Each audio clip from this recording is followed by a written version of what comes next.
Brother, you know the boutique hotel? It's near in the Aspar, right? Boutique hotel. Yeah, boutique hotel. Explain to you. When you go right, left, Okay. so I think first right. Just right there, the back side of this spire. Even I will not do Uber car to go there. I can just but walk. it's little far. Okay. Yeah, it's little far. That will try I think later. Uber only maybe 5 riyal. Just riyals. behind the spire. Okay.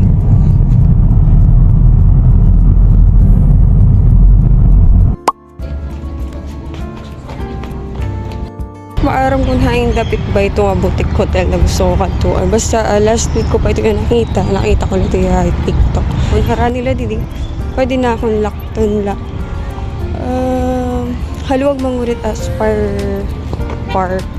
So, kitaon na try natin map. Okay?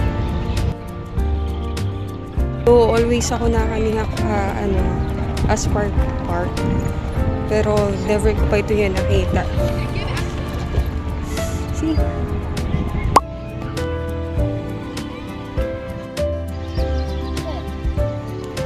Try ko lang pag-agi didi in Europe itsura.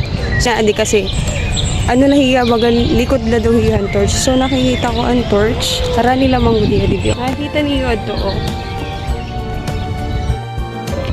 guys, dito ko pa nakikita ang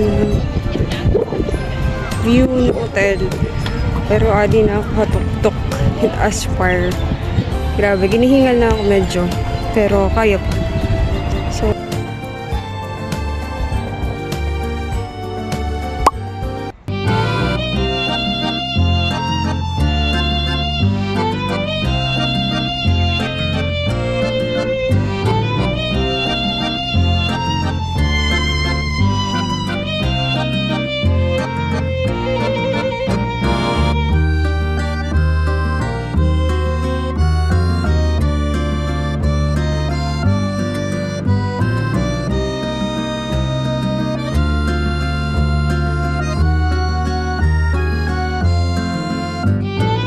balik na ako Aspire Park.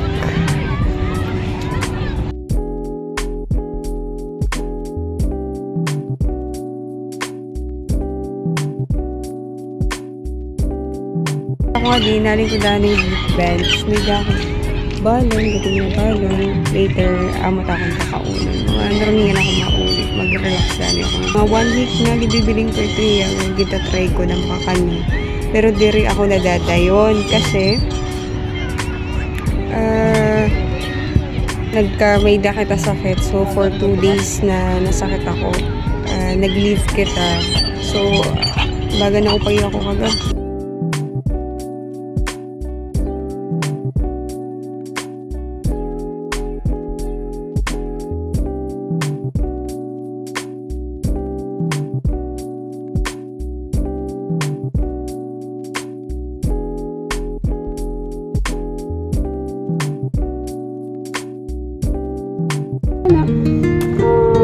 Medyo okay naman kita. So, try ko talaga na lumakat na dere matapos hindi nga adlaw or na akong duwa ka adlaw na nag-instigla ako balay talaga.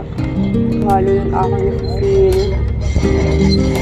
trabaho, nagtuloy lang ako focus. Ulas lang kita mga lakad-lakad ko pa yun na solo lalugod ako.